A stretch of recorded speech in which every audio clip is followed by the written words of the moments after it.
আসসালামু আলাইকুম। বাংলা সংবাদে আপনাদের সবাইকে স্বাগত জানাচ্ছি। আমি ফিরোজ তোহা। শুরুতেই বিআরব কেবলস সংবাদ শিরোনাম জানিয়ে দেব এই মুহূর্তে হাতে পাওয়া সর্বশেষ গুরুত্বপূর্ণ আপডেট বাংলা সংবাদ। শুরুতেই থাকছে কুষ্টিয়া থেকে কানাডা হানিফের সম্পদ সর্বত্র ছড়িয়ে আছে। কাগজে কলমে পেশাদার ব্যবসা, সেটাই ছিল আয়ের একমাত্র উৎস। মাত্র ১৫ বছর আগে সে খাতে তার বার্ষিক আয় দেখিয়েছিলেন মাত্র ২,৪০,০০০ টাকা। মাসের হিসেবে তা দাঁড়ায় মাত্র ২০,০০০ টাকা। ব্যয় দেখিয়েছিলেন ২,১৫,০০০ টাকা। অর্থাৎ বাড়তি খরচ বিপদ আপদ না হলে বছরে তার সঞ্চয় হওয়ার সম্ভব ছিল ২৫,০০০ টাকা।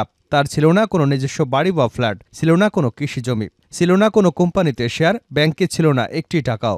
শুধু স্থাবর সম্পত্তি হিসেবে ছিল রাজধানীর নয়াপল্টনে ৮ লাখ টাকা মূল্যের একটি অফিস স্পেস। কিন্তু পেশা এখনও আগের মতো ব্যবসায় আছে, কিন্তু আয় বেড়ে হয়েছে মাসে ৩০ লাখেরও বেশি। গাজীপুরে কিনেছেন ৩ একর অকৃষি জমি, রাজধানীর গুলশানে ৫ কাঠা ও ৯ শতকের প্লট, কুষ্টিয়ায় ১২% জমির উপর ৩ তলা ভবন, রয়েছে ৬টি কোম্পানির শেয়ার, দামি দামি ৩টি গাড়ি, নগদ ৩৬ লাখ টাকা বেড়ে হয়েছে ২ কোটি, অনুমোদনে ৩টি অস্ত্র রেখেছেন তিনি। এছাড়া বিদেশে রয়েছে তার অঢেল সম্পদ। হঠাৎ পরশ পাথর পাওয়া এই ব্যক্তিটি হলেন আওয়ামী লীগের যুগ্ম সাধারণ সম্পাদক মাহবুবুল আলম হানিফ। প্রিয় দর্শক, তার সম্পদের তথ্য ফাঁস করব এই ভিডিওতে, সঙ্গে থাকুন।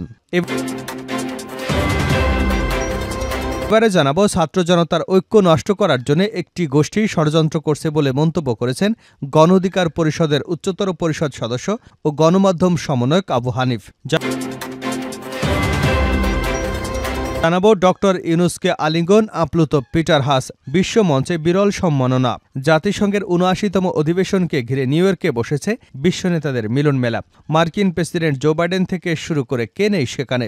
১৯১ সদস্য রাষ্ট্রের প্রতিনিধিত্ব বটেই, সে মেলায় জড়ো হয়েছেন আন্তর্জাতিক সংস্থা সংগঠনের উচ্চপদস্থ কর্মকর্তারাও। আর সেখানে ডক্টর ইউনুসকে নিয়ে শুরু হয়েছে এক ইলাহি কাণ্ড। বিশ্বের বাঘা বাঘা নেতারা তার সঙ্গে ছবি তোলার জন্য লাইন ধরে দাঁড়িয়ে আছেন। প্রিয় দর্শক, ডক্টর ইউনুসের এমন সম্মাননাকে আপনি কিভাবে দেখছেন? কমেন্ট করে আপনি আপনার মতামতটি জানাতে ভুলবেন না। এদিকে ভোটাধিকার ও জনগণের সরকার প্রতিষ্ঠা না হওয়া পর্যন্ত সজাগ থাকতে হবে। বিএনপির জাতীয় নির্বাহী কমিটির সদস্য বিষয়ক সম্পাদক রকিবুল ইসলাম বকুল বলেছেন, হাজারো শহীদদের জীবনদান তখনই পরিপূর্ণ সফল হবে যখন মানুষ তার ভোটাধিকার ফিরে পাবে, জনগণের সরকার প্রতিষ্ঠিত হবে। জানিয়ে দেব, শেখ হাসিনার জন্মদিন উদযাপনে নেতাকর্মী দেশবাসীর প্রতি আওয়ামী লীগের আহ্বান। শেখ মুজিবুর রহমানের কন্যা সাবেক প্রধানমন্ত্রী ও আওয়ামী লীগের সভাপতি শেখ হাসিনার ৭৮তম জন্মদিন শনিবার। দিনটি যথাযোগ্য মর্যাদা উদযাপনের লক্ষ্যে সর্বস্তরের নেতাকর্মী, সমর্থক এবং দেশবাসীর প্রতি আহ্বান জানিয়েছে আওয়ামী লীগ। এবং সর্বশেষ জানাবো আন্তর্জাতিক সংবাদ। লেবাননে স্থল অভিযানের প্রস্তুতি ইসরায়েলের। লেবাননের সম্ভাব্য স্থল অভিযানের প্রস্তুতি নিচ্ছে ইসরায়েল। গত বুধবার ইসরায়েলের সেনাপ্রধান জানান, স্থল অভিযানের প্রস্তুতি হিসেবে তারা লেবানন জুড়ে ব্যাপক বিমান হামলা চালাচ্ছে। এই পরিস্থিতিতে দেশটির দক্ষিণাঞ্চল থেকে অন্যত্র আশ্রয় নিয়েছেন ৯০,০০০-এরও বেশি মানুষ। এরই মধ্যে ইসরায়েল লেবানন সীমান্তে অতিরিক্ত রিজার্ভ সেনা তলব করেছে। এই প্রেক্ষাপটে ব্রিটিশদের লেবানন ছাড়তে বলেছে যুক্তরাজ্যের প্রধানমন্ত্রী কিয়ার স্টারমার। মার্কিন প্রেসিডেন্ট জো বাইডেন বলেছেন, ইসরায়েল এবং হিজবুল্লাহর মধ্যে সর্বাত্মক যুদ্ধ সম্ভব, তবে তা প্রত্যাশিত নয়। এতক্ষণ শিরোনাম শুনছিলেন, এবার বিস্তারিত। প্রিয় দর্শক, আপনি যদি এই চ্যানেলে নতুন হয়ে থাকেন, ভিডিওটি দেখতে দেখতে চ্যানেলটি সাবস্ক্রাইব করে আমাদের সঙ্গে থাকুন। আর এই ভিডিও সম্পর্কে আপনি আপনার মূল্যবান মতামতটি কমেন্ট বক্সে জানিয়ে দিন। আর হ্যাঁ প্রিয় দর্শক, জানিয়ে দিন ভিডিওটি কোথা থেকে দেখছেন। কুষ্টিয়া থেকে কানাডা হানিফের সম্পদ সর্বত্র। কাগজ কলমে পেশাদার ব্যবসা, সেটাই ছিল আয়ের একমাত্র উৎস। মাত্র ১৫ বছর আগে সেখাতে তিনি বার্ষিক আয় দেখিয়েছিলেন ২,৪০,০০০ টাকা। মাসের হিসেবে তা দাঁড়ায় ২০,০০০ টাকা। ব্যয় দেখিয়েছিলেন ২,১৫,০০০ টাকা।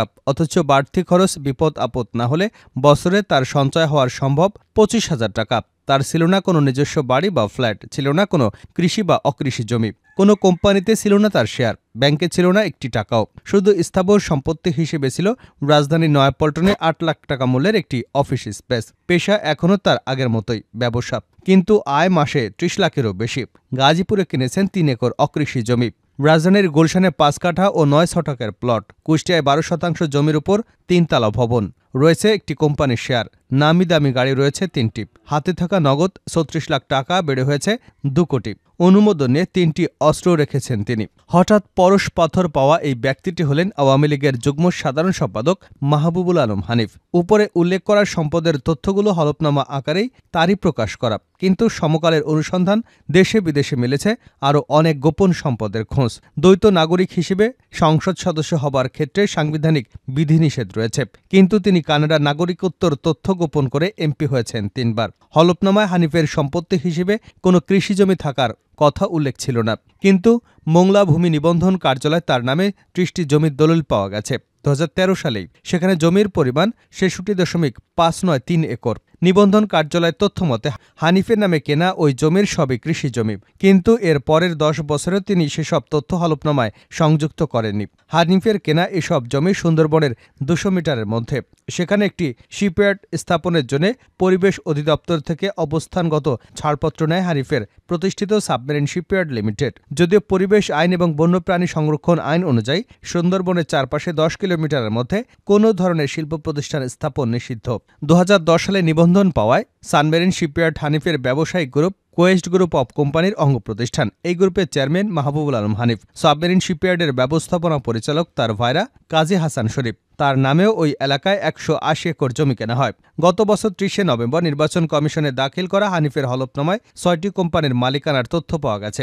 সেগুলো হলো Quest International, Lunar Aviation, Quest Aquaculture, Sunmeril, Blue Line Air Services, ARSM Bangladesh limited. অনুসন্ধানে দেখা যায় মাহবুবুল আলম হানিফ মূলত শেখ হাসিনার সঙ্গে আত্মীয়তার পরশ পেয়ে জিরো থেকে হিরো বনে গেছেন। কুষ্টিয়া ছাত্রলীগের প্রবাসী নেতা খন্দকার মাহবুবুল হক জয়ের ভাষায় সুইপার থেকে সুপারস্টার, সবকিছুর টাকা তার পকেটে।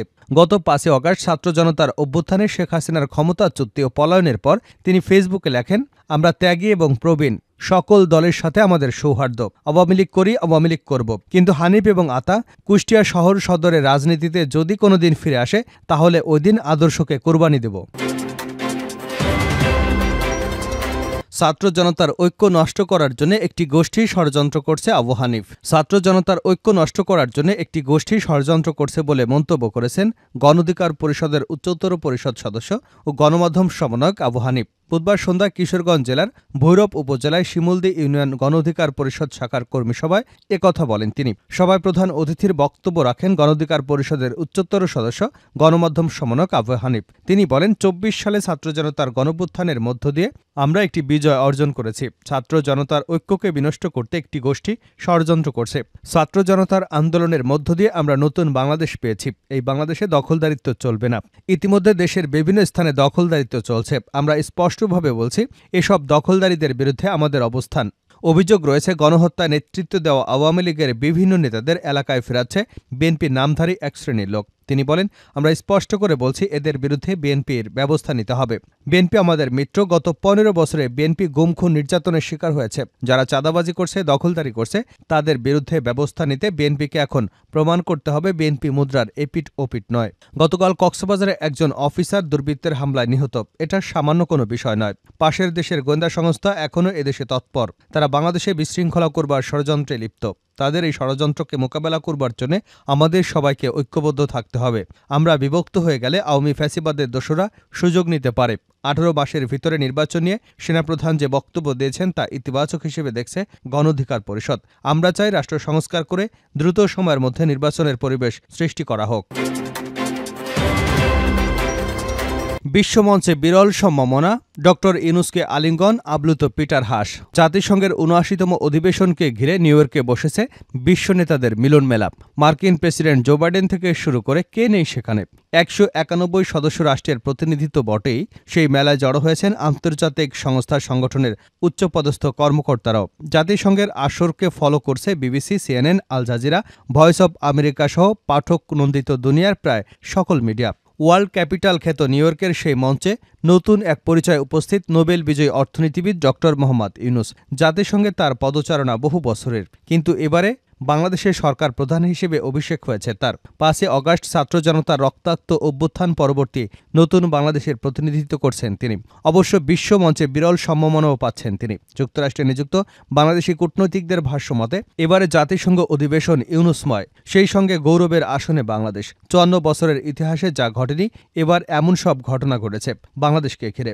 আরও খোলাসা করে বলেছেন ডক্টর মোহাম্মদ ইউনুসকে ঘিরে, বিশ্ব রাজনীতির গুরুত্বপূর্ণ ব্যক্তিদের ভালোবাসায় সিক্ত হচ্ছেন তিনি।